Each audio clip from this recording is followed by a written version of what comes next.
नमस्कार, मी स्मिता. नमस्कार, मी टेरेन्स. आज आपल्यासोबत आलेले आहेत शेफ टेरेन्स काही नवीन रेसिपींसोबत. नेहमी आपण काहीतरी नवीनच शिकत असतो. आज शेफ टेरेन्स, आज आम्हाला तुम्ही कोणत्या दोन नवीन रेसिपी इंट्रोड्यूस करून देणार आहात? आज ब्रेड पोहा आहे. Bread poha. Bread steel bread आहे. ओके, म्हणजे जे आपण शिळे म्हणून ठेवून देतो ते ब्रेड आपण वापरून आज पोहे बनवणार आहोत. पोहे आपण हे नेहमी वेगळे पद्धतीचे बघत आलेलो आहोत, जे प्रॉपर पोह्यांचे असतात, पण आज हा ब्रेडचा पोहा बनवणार आहोत. आपण आपल्या पहिल्या रेसिपीकडे वळूया. तुम्ही इन्ग्रेडियंट्स सांगा कोणते कोणते आहेत. इंग्रेडियंट्स मध्ये ब्रेड आहे, green chilli, salt, garlic, kitchen king powder, chilli powder, garam masala powder, tomato chop, onion chop. पहिल्या रेसिपीकडे वळत आहोत. पहिल्यांदा आपण गॅस ऑन करून घेतल्यानंतर काय त्याच्यामध्ये ऍड करणार आहोत शेफ? पहिला गॅस ऑन केलं तर ऑइल ऍड करतो.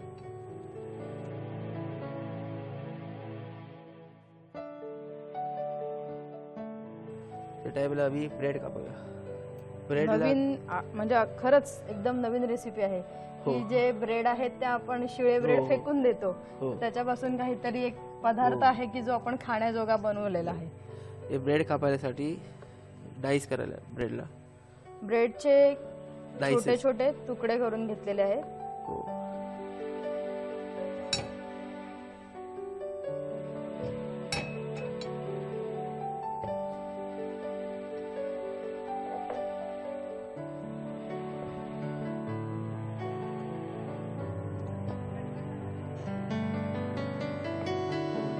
शेफ, ब्रेड असं गरजेचं आहे का की हा पोहा जो आहे तो व्हाईट ब्रेड मध्येच बनवला पाहिजे का दुसरे कोणतेही पाव? आपण नॉर्मली पाव सुद्धा घरी आणतो तर ते सुद्धा युजफुल नसतात, ते आपण फेकून देतो, त्याच्यात सुद्धा आपण बनवू शकतो का? कुठलाही पाव ब्रेड आहे, कुठलाही ब्रेड घेऊ.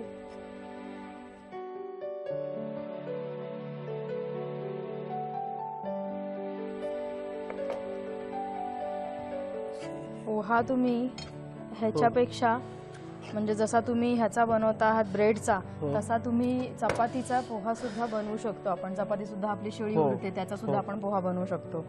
फक्त त्याच्यामध्ये शेंगदाणे ऍड केलं तर थोडासा एक मराठी झणका असा वेगळं काहीतरी फ्लेवर त्याच्यामध्ये येईल. हे कांदे आहे, कांदे आम्ही टाकूया.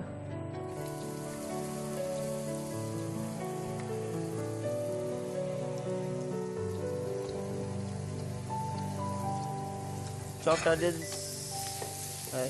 चॉप्ड ऑनियन सोते करून घेणार आहोत. शेफ, आपण ह्याला जिरा मोहरीची जर फोडणी दिली तर चालू शकेल का?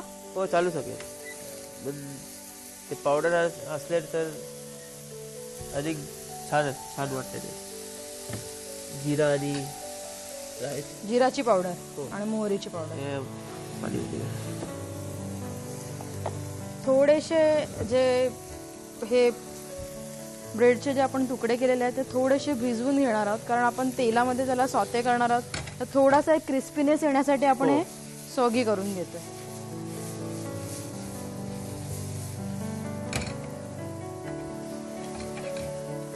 ओनियन ब्राऊन करून घ्यायचा आहे का थोडासा असा कुक झाला पाहिजे? एकदम लाईट ट्रान्सल्युसेंट म्हणतात तसं पाहिजे. कांद्यामध्ये जर थोड्याशा प्रमाणामध्ये मीठ ऍड केलं कुकिंगमध्ये तर कांदा शिजायला जास्त वेळ लागत नाही, तो लवकर कुक होतो. आणि पूर्ण रेसिपीला जसं म्हणजे आपण म्हणतो की कांद्याचा एक कच्चा वास येतो किंवा जिंजर गार्लिकची पेस्ट टाकल्यानंतर एक कच्चा वास येतो, तो येत नाही जर आपण फोडणीलाच थोडंसं मीठ घातलं तर. लसूण टाकूया. आता त्याच्यामध्ये आपण थोडंसं हलकं लसूण ऍड करणार आहोत.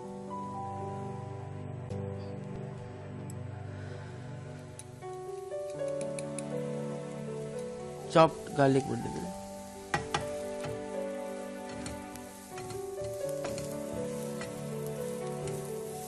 ग्रीन चिली,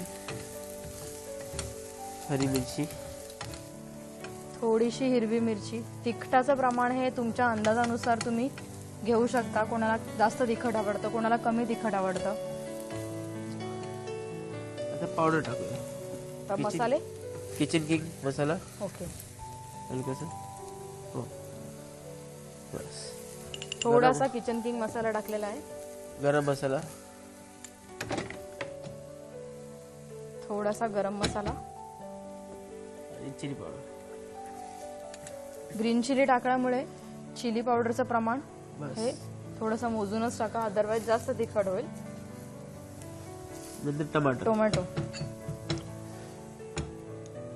शेफ, टोमॅटोच्या बदल्यामध्ये तुम्ही काय सबस्टिट्यूट ऍड करू शकाल? नाही, टमाटर सगळे सगळे सगळे टाका.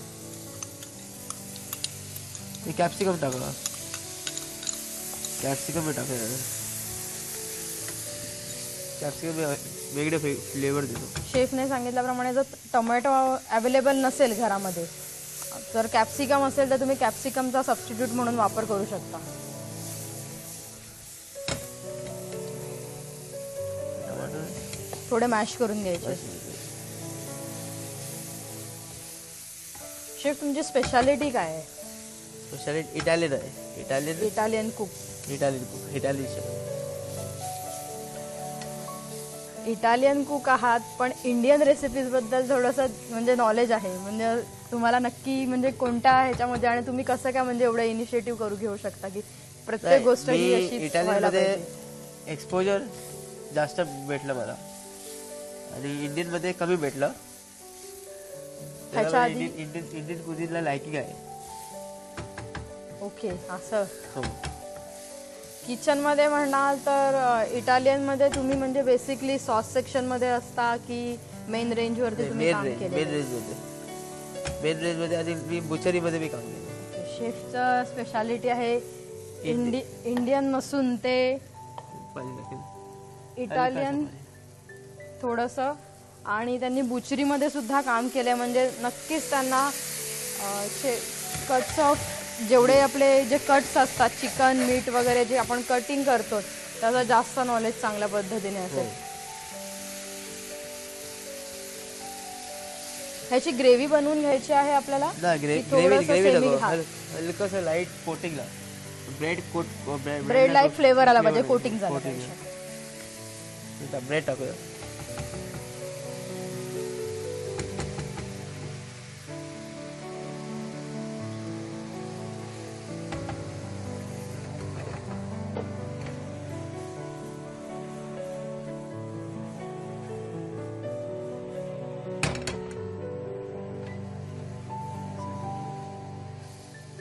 मीठ आता परत टाकायला लागेल का?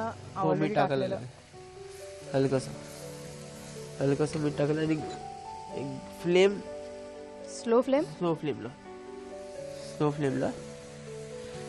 हलकंसं.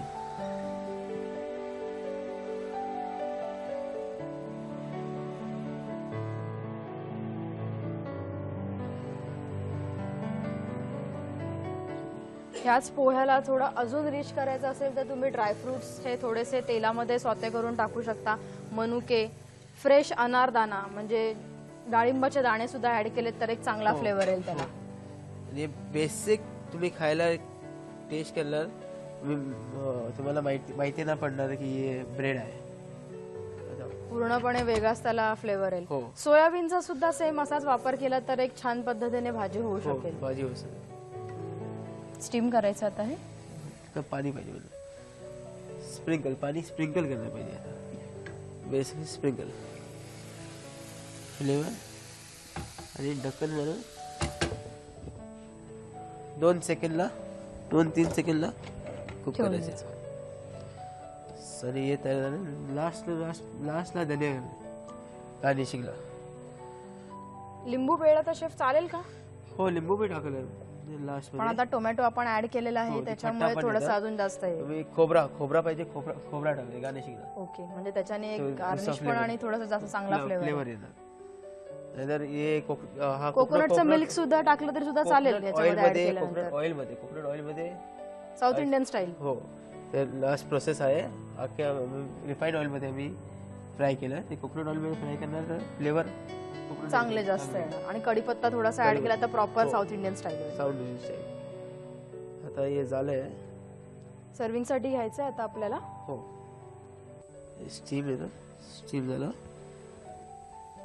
ब्रेड एकदम कमी वेळामध्ये आणि खूप कमी खर्चिक आणि घरामध्ये इझिली अवेलेबल असलेल्या सगळे इन्ग्रेडियंट वापरून आपण आजची डिश ही बनवतोय. शेफ आपण आता ही डिश सर्व करून सर्व घेऊया. करून येस फ्लेम ऑफ.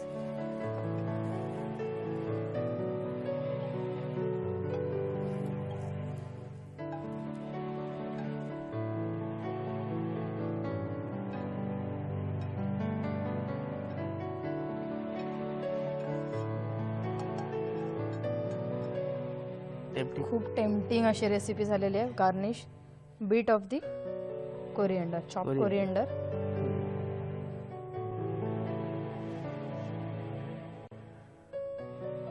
आपली ब्रेड पोहा ही रेसिपी शेफने करून दाखवली आहे. अतिशय छान पद्धतीची रेसिपी आहे की घरी कोणीही करून बघू शकेल.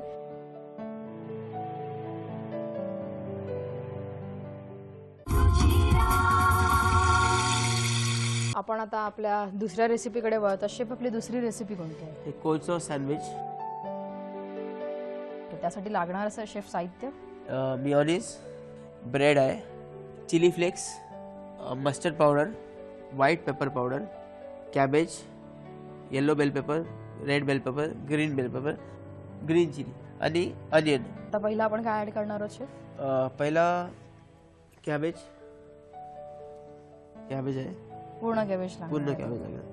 एकदम फाईन श्रेडिंग करून घेतलेलं आहे कॅबेज. नंतर बेल पेपर,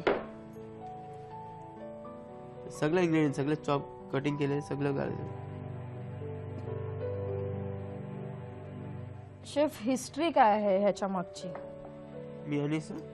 मिओनीज म्हणजे आपण जे बनवतो आता नेहमी रेग्युलर मार्केटमध्ये रेडीमेडच घेतलं जातं. 2 नॉन मिक्सिंग इन्ग्रेडियंट आहेत. तेल आणि अंड हे कधीच मिक्स होऊ शकणारी गोष्ट नाहीये, पण ती मिक्स करण्याचा प्रयत्न केलेला आहे म्हणून त्याला कोॲग्युलेशन असं म्हणतात आणि त्याचंच मिओनीज बनतं. तर मिओनीज शेफ आपण जरा सांगा की व्हेज मिओनीज कसं बनलं जातं? वेज मेयोनीज में कुछ नहीं है. वेज मेयोनीज में मिल्क, दूध, कॉर्नफ्लावर, शुगर आणि विनेगर. व्हेज मिओनीजमध्ये शेफने सांगितल्यानुसार कॉर्नफ्लॉवर, दूध, शुगर आणि व्हिनेगर हे एकत्र सेम कंटिन्युअस प्रोसेसमध्ये, जर तुम्ही राईट हँडमध्ये जर ते वापरत असाल तर तुम्हाला ते राईट हँडमध्येच विस्क करत राहायला पाहिजे. लेफ्टमध्ये वापरत असाल तर ते लेफ्टमध्येच करा, नंतर ते कर्डल होण्याचे चान्सेस असतात. हो, एयर इनकॉर्पोरेट होना चाहिए इसके अंदर. ओके, तो उसका फ्लफीनेस आता है. एयर फॉर्म होगा तभी हाँ, फ्लफी तो होगा. फ्लफी होता है. तो आपको ये कंसिस्टेंसी मिलेगा. तो उसके बाद आप इसके अंदर जब ये कंसिस्टेंसी मिल गया तो उसके बाद आप इसके अंदर मस्टर्ड पाउडर डाल सकते हैं हल्का सा. तो थोड़ा सा उसका फ्लेवर आ आएगा जाएगा. Mustard powder. फ्लेवर आ जाएगा और थोड़ा गर्म पानी. नॉनव्हेज जे मिओनीज आहे जसं शेफने सांगितलं आपल्याला की ऑइल आणि म्हणजे अंड्याचा पिवळा डब्बू हे दोन्ही एकत्र प्रमाणामध्ये जर मिक्स केलं आणि त्याची क्वांटिटी आणि त्याचं जे मोशन आहे ते कंटिन्युअस असलं पाहिजे. जर मिक्सरमध्ये सुद्धा आपण ते वापरलं तर त्याचं एक कंटिन्युअस मोशन ते इलेक्ट्रिकल प्रॉपर होऊन त्याचं प्रॉपर मिओनीज आपल्याला रेडी होऊ शकतं. म्हणजे हाताने बीट करत राहण्यापेक्षा मिक्सरमध्ये 2 ते 3 मिनिटांमध्ये ते रेडी होऊन जाईल. शेफ आता ह्याच्यामध्ये आपण काय ऍड करणार? तर म्हणजे कांदे, onion, raw onion.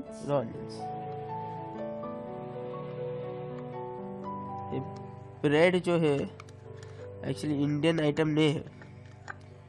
Bread is English item बोलते ना. ब्रेड हा इंग्रजांनी इंडियामध्ये इंट्रोड्यूस केलेला आहे. म्हणजे त्याचं ब्रेड हा प्रकार इंडियन माणसाला, मराठी माणसाला आणि इंडियामध्ये कोणाला सुद्धा माहिती नव्हता.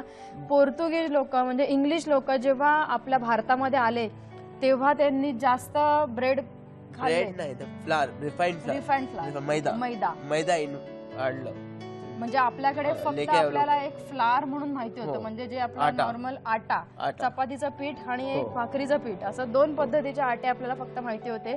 इंग्रजांच्यामुळे आपल्याला रिफाइंड फ्लावर, मैदा हे इंट्रोड्यूस झालं. म्हणजे त्याची आपल्याला ओळख पटली आहे. आपल्याकडे हा पदार्थ बनवला जात नव्हता. आणि मग त्याच्यापासून जे बनणारे पदार्थ सुद्धा आहेत की ते कसे बनवले जातात, मैद्यापासून अजून काय काय रेसिपीज बनवल्या जातील हे आपल्याला इंग्रजांकडून कळल्या. पाव सुद्धा, ब्रेड सुद्धा आपल्या इथे खाल्ले जात नव्हते. हे त्यांनी त्यांच्या जमान्यामध्ये बनवले आणि ते सर्वत्र सगळ्यांना आवडले म्हणून ते अजूनही चालतायत आणि त्याच्यामध्ये इनोव्हेशन चालूच आहेत नवीन नवीन. चिली फ्लेक्स टाकतोय स्पाइसी होण्यासाठी हलकासा. आणि हा बेसल आहे. बेसल चिली फ्लेक्सच्या ऐवजी आपण जर रेड चिलीची पेस्ट आहे ती जर बॉइल्ड करून टाकली तर चालू शकेल का? नाही ते नाही चालत. हे लिक्विड फॉर्म असतं, हे ड्राय फॉर्म असतं. Dry form. आणि हे फ्रेश बेसिल आहे. बेसिल्स आहेत. एक अरोमा आणि एक चांगला असा फ्लेवर येण्यासाठी. आणि तुळशीचे गुणधर्म तर तुम्हाला माहितीच असतील की तुळस ही आरोग्याच्या दृष्टीने किती चांगली आहे. ते हलकासा ग्रीन चिली स्पायसीनेससाठी मला पाहिजे तर मला. आणि व्हाईट पेपर आहे. व्हाईट पेपर टेस्ट देतं. ब्लॅक पेपर वापरली तर चालेल का? म्हणजे ब्लॅक पेपर पावडर नाही, ती थोडीशी अशी क्रंची क्रम्बल्ड करून टाकली तर ते चालेल. मग ते कलर देतं, ब्लॅक कलर. ओके. काही लोकांना आवडणार. हा मस्टर्ड पावडर आहे हलकासा फ्लेवर साठी.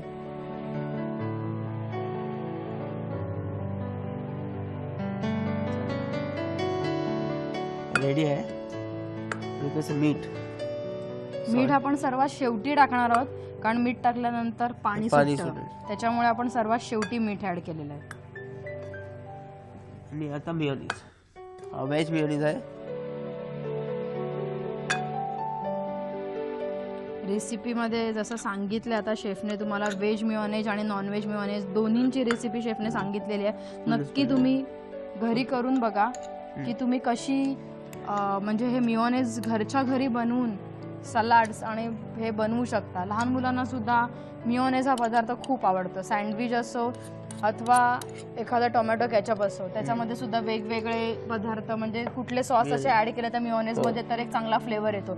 इवन आपण जी कोथिंबीर, मिरची आणि पुदिना ह्याचं जर एकत्र मिश्रण करून जी चटणी बनवतो, ती चटणी जर आपण मेयोनेजमध्ये ऍड केली तर त्याचा एक अजून एक छान असा फ्लेवर येतो. आणि तोच फ्लेवर आणि तीच चटणी आपण आपल्या ब्रेडवरती मिक्स करू शकतो. आणि ब्रेडला आपण जी तिखट चटणी लावणार आहोत त्याच्या बदल्यामध्ये ही आपण मेयोनेजची चटणी लावू शकतो. एक लेअर मेयोनेजच्या चटणीचा आणि वरच्या लेअरवरती टोमॅटो केचप आणि मेयोनेज हे असं मिक्स करून ते सुद्धा आपण रेसिपीमध्ये वापरू शकतो. शेफने ज्याप्रमाणे मेयोनेज वापरलेले आहे आणि मस्टर्ड पावडर वापरली आहे, तुम्ही थोडीशी bit of the amchur powder सुद्धा टाकू शकता की जेणेकरून एक थोडासा आंबटपणा, पंजंट असा फ्लेवर त्या रेसिपीला येऊ शकतो. कलर येईल. सगळे इन्ग्रेडियंट ऍड केल्यामुळे थोडासा एक असा येल्लोइश कलर आलेला आहे. कॅप्सिकम म्हणजे बेल पेपर वेगवेगळ्या कलरचे आहेत ते त्याच्यामध्ये टाकलेले आहेत आणि त्याच्यामुळे हा एक वेगळा असा फ्लेवर आलाय. तुम्ही बघू शकता की मेयोनेजचा कलर होता तो व्हाईट होता आणि सगळे इन्ग्रेडियंट ऍड केल्यानंतर तो कलर आहे तो थोडासा येल्लोइश कलर आलेला आहे. आता हा डायरेक्टली ब्रेडवरती अप्लाय करायचा. नाही, ब्रेडचे साइड कापायचे. म्हणजे त्याची जी कडक बाजू आहे ती आपण काढून घेणार आहोत.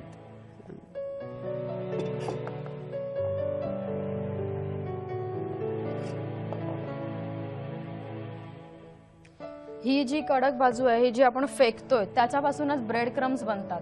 ब्रेड क्रम्स म्हणजे एखादं इन्ग्रेडियंट आहे, म्हणजे आपण जरा फिश बनवत असेल, चिकन बनवत असू तर त्याच्यासाठी जर आपल्याला बाइंडिंग एजंट हवा असेल तर आपण हे ब्रेड क्रम्स थोडेसे पॅनमध्ये सॉते केले आणि मिक्सरला फिरवले तर तुम्हाला रेडीमेड ब्रेड क्रम आणण्यापेक्षा तुम्ही घरच्या घरी ब्रेड क्रम बनवू शकता. आणि त्याचा वापर तुम्ही मैदाचं थोडंसं बॅटर आणि थोडंसं तुमचं फिश किंवा चिकन किंवा व्हेज कटलेट जे आपण घरी नॉर्मल रेग्युलर व्हेजिटेबल्स बॉईल करतो त्याच्यामध्ये तुम्ही एक ॲज अ बाइंडिंग एजंट म्हणून तुम्ही ब्रेड क्रम्स वापरू शकता. ह्याच्यावर अप्लाय करायचं आता.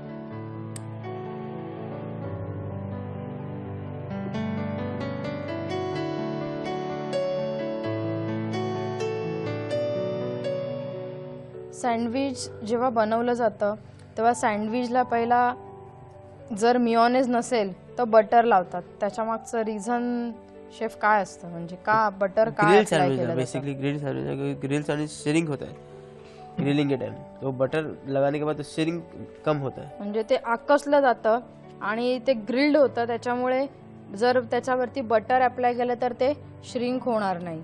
आणि दुसरं म्हणजे जर बटर अप्लाय केलं तर वरती तुम्ही जे काही स्टफिंग टाकणार आहात सॉगी म्हणजे त्याला पाणी सुटून तुमचा जो ब्रेड आहे तो पाण्यासारखा होणार नाही आणि तो कडकचा कडक राहील. त्याचा जो ओरिजिनल टेक्स्चर आहे तो तसाचा तसा राहील.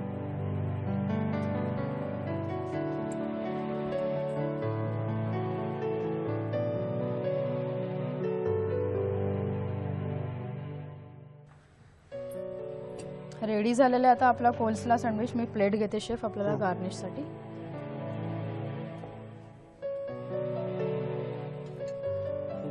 ये कोल्स्लो थोड़ा अलग है दूसरा कोल्स्लो से. चिकन कोल्सला पण शेफ बनवतात ना हॉटेल्स मध्ये कोल्स्लो वगैरे सेम अवेलेबल है, असतं. कोल्स्लो सेम है.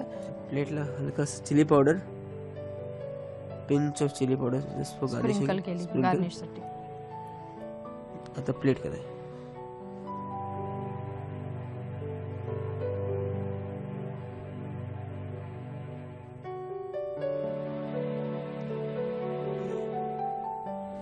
रेडी है कोल्स्लो सँडविच.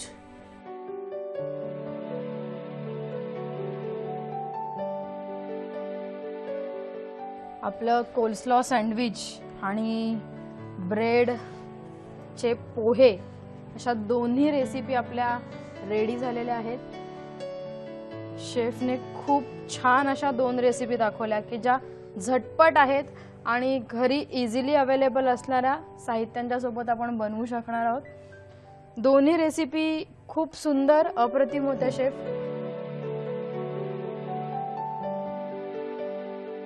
नवीन काहीतरी अशा रेसिपीज आहेत की ज्या कधीच अशा बनवल्या नव्हत्या आणि पटकन झटकेपट आणि खूप कमी वेळामध्ये खूप चांगल्या रेसिपी बनवून दाखवल्यात शेफने. ह्या ज्या रेसिपी बनवल्यात त्याच्याबद्दल आम्ही तुमचे आभारी आहोत. नमस्कार.